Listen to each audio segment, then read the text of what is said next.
ahagana saa sita z'amanywa nibwo twakira inkuru y'uko hari umuturage wari umaze kugaruka ibuntu nyuma y'umwanya munini apfuye ndetse n'imihango yo kumuherekeza igeze kure.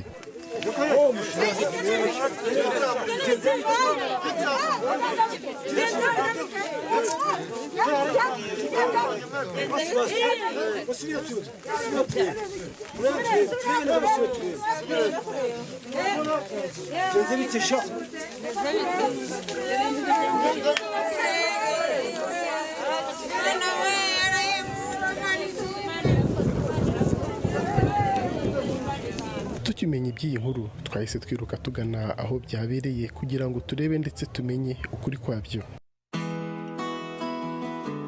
N'urugendo rwabaye rurerure cyane bitewe n'uburyo twifuzaga kwihuta, ariko ntibyanatworoheye bitewe n'intera yari iri aho twari duherereye ndetse n'aho twerekezaga.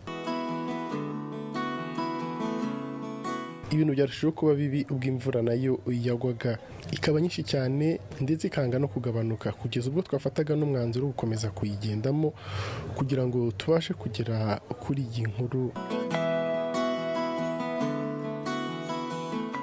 Mu misozi miremire cyane ndetse aho utabasha no kugenda n'ikinyabiziga icyo ari cyo cyose.